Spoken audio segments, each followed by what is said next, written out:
Prif olygfa 3, Te yn y Grug. Dyma'r stori sy'n rhoi ei enw i'r cyfrol i gyd. Cae'r seithir agos o wydr a jeli coch yn cael ei arllwys iddo, ac mae Begw wrth ei bodd bod ei mam am iddi gael e i gyd.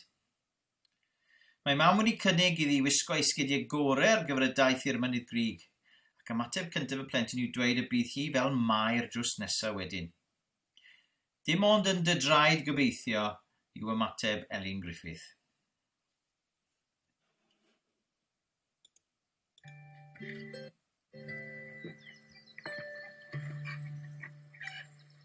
Gan fach mewn sgert goch a biaf ei gyd. A gen i jeli. Twt, hefyd rhad yw hwnnw. Mae well gen i dyma, twt. Cae'r seithiad llydan o Begw y Mair yn cerdded yn ei ffrogiau gwynion a brynawn hyfryd o haf i'r mynydd Grug. Mae Begw yn cario basged a Mair yn cario dol ac yn dweud bod yn well ganddi tomatos na'r hen jeli rad sydd gan Begw. Nid oes ganddi tomatos serch hynny.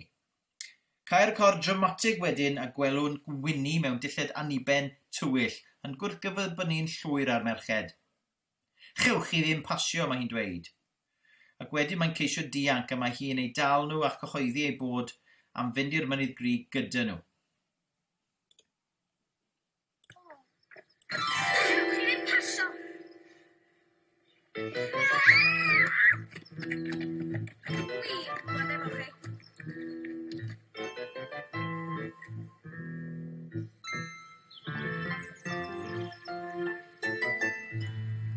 Tendiwch chi, ddau mynd fel y rawal hwnnw. Stopiau ddim nes y byddai'n Llundain, a mi gael ei weiniach a pres. Tydi mor weinion yn cael llawr o bres. Nid at grachod rhyw fath a chdir dwi'n mynd. Ond at y Frenhines Victoria ei hun. Mi gai ffrog sidan i fynd allan gyda'r nos.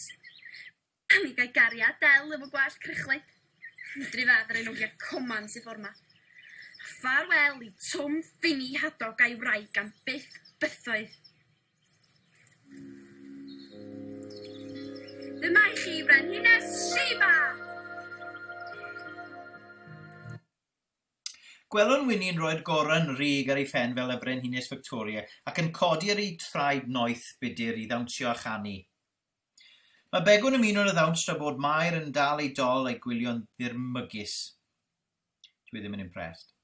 Gwelwn Begw a Winnie'n disgyn yn flynedig ar y Grug a dywed Begw, cymrwch lymed o de oer mi wnaeth les i chi. Ceisio fod yn famol mae Begw, ond caiff sioc o glywed ymateb cras Winnie. Doro'r fasged na i mi, gen i lewod yn ystymog. Yn ddi-seremoni, aeth Winnie ati i lwcio'r frechdan a'r jeli.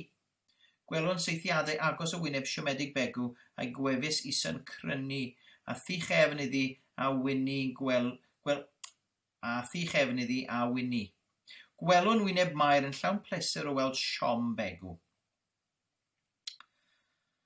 A rwan dwi am eich chwipio chi, yw sylw nesaf Winnie. Mari fach, nerch ein mam, gaeth y gwyn ar bar a cap. I gaeth ale per o'r berllan, yfed gwyn ar llaster arian. Mari fach, nerch ein mam, gaeth y gwyn ar bar a cap. Mari fach, nerch ein mam, gaeth y gwyn ar bar a cap. I gaeth ale per o'r berllan, yfed gwyn ar llaster arian. Mari fach, nerch ein mam, gaeth y gwyn ar bar a cap.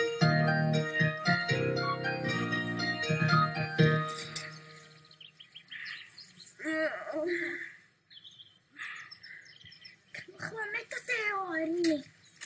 Mi ffles i chi. O'r fasgiad na i mi. I'r lewod yn stymog i.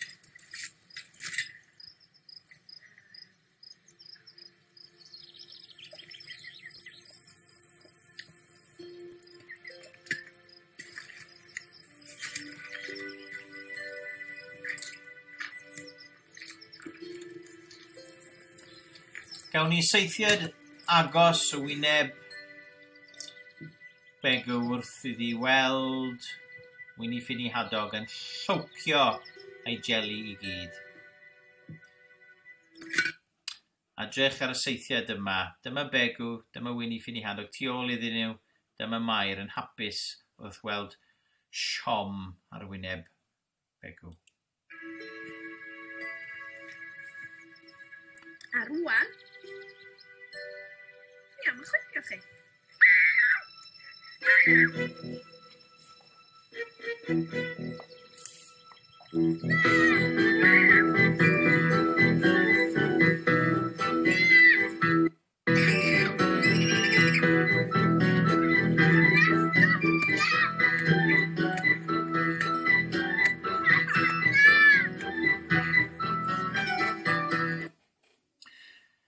Wedyn, mae brawd Begw yn dod i chwilio amdani gan fod hi'n hwyr yn dod nôl. Ac cael gwrthgyferbyniad llwyr yn adwaith y ddwy fam i'r digwyddiad. Mae Elin Griffith yn llawn cydymdeimlad. Mae hi'n dweud, ti'n iawn? Lle ti wedi bod? Ti'n iawn? Ond cael cael ateb Mrs Hughes wrth i'n beirniadu Winnie Ffini Hadog ac yn dweud, tydi ddim yn ffit i fod ymhisg plant. Yn hytrach na chytuno, mae Elin yn dweud nad oes syndod bod Winnie fel felly o ystyried ei thad, Twm. Ond ymateb graig y gweinidog yw ciaridims, tramps, ydy'r lot o'n nhw, tebyg at ei debyg. Gan o grymu mae ciaridim yw Elin Griffith hefyd. Nid yw mam Begw am dderbyn hyn ac mae'n atgoffa Mrs Hughes. Mae gras Duw a'i danfonodd i ffynhonnau trefryw, lle gwnaeth i gwrdd a'i gŵr yn hytrach na gyrru i freichiau Twm Ffini Hadog. Cael seithiad agos o wyneb Mrs Hughes am armynegiad arno'n gos sir. Does ganddi ddim ateb ac i ffwrdd hi yw ffalas ar y bryn. Mae gyda ni themau yma, mae gyda ni bwlian, mae gyda ni cenfigen, hunanoldeb eto, a ragryth, hypocrisy. Mae Elin yn digon cyflym i atgoffa mam Mair, mae priodi'n dda wnaeth hi, a dyna pam bod ganddi well siap ar bethau. Rydyn ni'n gwybod mae parchusrwydd arwynebol yw parchusrwydd Mrs Hughes. Mae'n cael perthynas gyda dyn arall, mae'n cynnaffer, ac mae holl ymddygiad ymhell o fod yn Gristnogol, mae graig i weinidog yw. Does gan Winnie ddim amser i sylwadau ffroen uchel Mair am Winnie. Mae wedi deall mae ragrythwyr ffroen uchel yw'r teulu'r Mance, a felly does ganddi ddim amser i'w barn.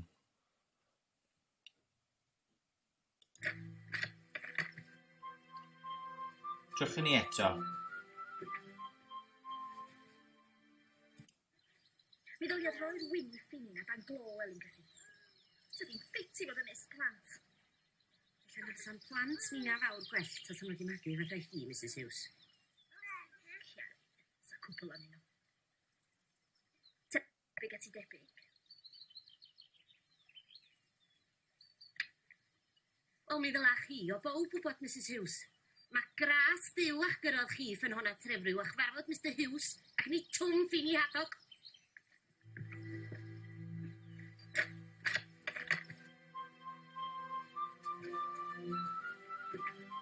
So sut cymeriad yw Mair?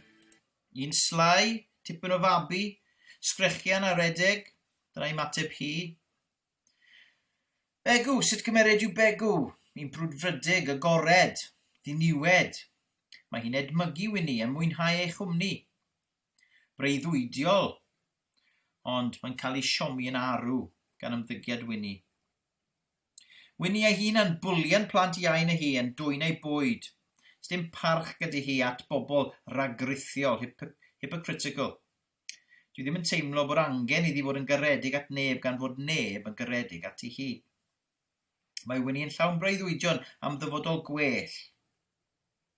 A beth am mam, Elin? Mae'n barod i sefyll i fyny at Mrs Hughes. Mae Elin yn gweld tu hwnt i ymddygiad gwyllt Winnie ac yn cydymdeimlo â hi.